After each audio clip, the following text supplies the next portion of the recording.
السلام علیکم، کیسے ہیں آپ سب؟ تو آج کا ولاگ شروع ہوتا ہے ناشتے سے۔ صبح صبح جلدی اٹھ کر میں نے سب کے لیے سمپل سا لیکن بہت پیارا ناشتہ بنایا۔ ناشتے کے بعد میں نے پورے گھر کی اچھی طرح صفائی کی، کمرے، لاؤنج اور پھر چھت کی صفائی بھی کی۔ اس کے ساتھ ساتھ میری آپ سب سے ریکویسٹ ہے کہ پلیز میرے چینل کو سبسکرائب لازمی کر لیجئے گا اور ویڈیو کو پورا واچ کیا کریں اور لائک بھی اور کمنٹ بھی لازمی کر دیا کریں۔ آج کے دن چاہے کتنا بھی بیزی کیوں نہ ہو، شکر کرنا نہ بھولنا، کیونکہ شکر سے زندگی ہمیشہ بہتر ہوتی ہے۔ خاموشی میں کی گئی محنت کا ہی نتیجہ ہوتا ہے، اسی لیے آج بھی بہترین بننے کی کوشش کر رہی ہوں۔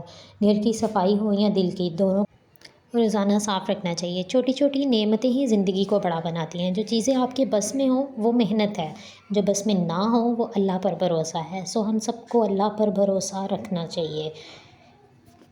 اللہ پر بھروسہ رکھتے ہوئے اور اللہ کے ذکر سے ہی اپنے دن کی شروعات کیا کریں۔ یہ بہت ہلکا روز کا اور ہر کسی کے لیے آسان وظیفہ ہے کہ صبح کا کام شروع کرنے سے پہلے 3 مرتبہ بسم اللہ الرحمن الرحیم، 3 مرتبہ استغفر اللہ پڑھ لیا کریں۔ انشاءاللہ اس سے گھر میں اور رزق میں دونوں میں آسانیاں ہوں گی۔ میں نے بھی آج کا دن بسم اللہ الرحمن الرحیم سے شروع کیا، کیونکہ جس کام کی شروعات اللہ کے نام سے ہو اس میں برکت ضرور ہوتی ہے۔ ہمارے پیارے نبی صلی اللہ علیہ وآلہ وسلم نے فرمایا، تمہاری مسکراہٹ تمہارے بھائی کے لیے صدقہ ہے۔ اس لیے میں ہر دن کوشش کرتی ہوں کہ خوشی بانٹوں، کیونکہ ایک مسکراہٹ بھی صدقہ ہے۔ ہمارے پیارے نبی صلی اللہ علیہ وآلہ وسلم نے یہ بھی فرمایا کہ لوگوں میں بہترین وہ ہے جو دوسروں کے لیے فائدہ مند ہو۔ اس لیے آج بھی کوشش ہے کہ کسی نہ کسی کے لیے کوئی چاہے چھوٹا سا ہی فائدہ ضرور کر دوں، کیونکہ ہمارے اللہ کو بھی سب سے زیادہ پسند عمل وہی ہے جو چھوٹا ہو لیکن مقرر طور پر کیا جائے۔ اس لیے چھوٹی چھوٹی نیکیاں روز کرنا بہت بڑی تقدیر بدل دیتی ہیں۔ آج گھر کی صفائیاں کرتے ہوئے یہ بھی یاد آ گیا کہ صفائی نصف ایمان ہے، تو آپ لوگ بھی کوشش کیا کریں اپنی کچن، اپنے گھر، اپنے کمرے کو ہمیشہ صاف رکھا کریں۔ ایون کہ اپنی چھتوں کو بھی ہمیشہ صاف رکھیں، اپنے آپ کو صاف رکھیں، اپنے بچوں کو صاف رکھیں، کیونکہ پاکیزگی اور صفائی ہی ہمارا ایمان ہے۔ اور جی دراز پہ لگی ہوئی ہے جیسے کہ 11/11 کی سیل، اور میں نے بھی 11/11 کی سیل کا فائدہ اٹھاتے ہوئے گھر کے لیے کچھ چیزیں آرڈر کی تھی جو کافی ٹائم سے نہیں آ رہی تھیں، لیکن آج ماشاءاللہ سے میرے 2 آرڈرز تو مجھے ریسیو ہو گئے۔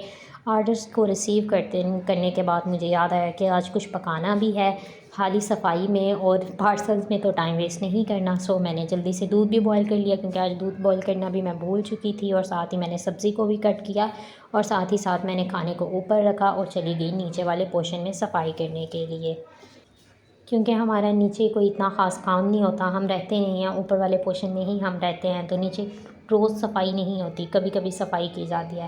آپ لوگ سوچتے ہوں گے کہ میں وائس اوور کرتے کرتے تھوڑا اٹک جاتی ہوں، بیسیکلی میں نے کبھی وائس اوور نہیں کی، ایون کہ میں نے کبھی کسی سے پراپرلی بات بھی نہیں کی، جس کی وجہ سے مجھے وائس اوور کرنے میں تھوڑا مسئلہ ہوتا ہے، تو کائنڈلی آپ سبھی اس چیز کو اگنور کر دیا کریں اور سبسکرائب لازمی کر دیا کریں۔ تو میں نیچے صفائی کر رہی تھی تو میرا بیٹا اوپر سے مجھے دیکھ کے آوازیں دے رہا تھا۔ تو جی یہ ایک روم ہے ہمارے کام والا، ماشاءاللہ سے ہمارا نیا مال آ چکا ہے، آپ لوگ بھی کوشش کیجئے گا۔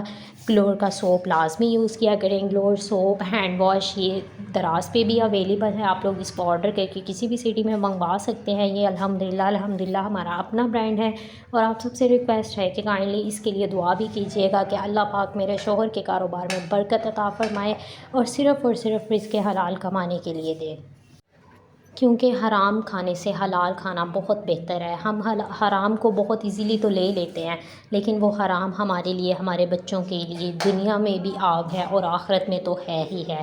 تو یہ جی میرا دوسرا پارسل بھی آ چکا تھا، تو میری بیٹی بھاگ کے نیچے گئی اور جا کے پارسل لے کے آئی ہے۔ میں نے کپڑے لٹکانے کے لیے دروازوں کے ساتھ لگنے والی کچھ ہینگنگ منگوائی تھیں، تو یہ بھی جی میں نے چیک کر لی، جی پارسل بہت اچھا تھا، دراز والے پارسل کو بہت اچھا اور سیفلی ڈلیور کرتے ہیں۔ تو جی جیسے کہ میں نے آج بنائے تھے شلجم اور چاول، تو میں نے فٹافٹ سے چاول بھی نکال لیے اور ہانڈی بھی ساتھ میں رکھ لی، تو مجھے بھوک بھی کافی لگ رہی تھی اور تھکن بھی کافی فیل ہو رہی تھی، تو میں نے چائے کے ساتھ بسکٹ لیے اور ساتھ ساتھ کھانا بھی بنایا۔ تو جی الحمدللہ میرا کھانا بھی تیار ہو گیا تھا اور ہم سب نے کھا پی کے بالکل فارغ ہو چکے تھے۔ جی اسی کے ساتھ اللہ حافظ، کل کے ولاگ میں ملیں گے کچھ نئی باتوں اور کچھ نئی چیزوں کے ساتھ، تو آپ سب کو میری طرف سے اللہ حافظ، کل کے ولاگ لازمی دیکھیے گا۔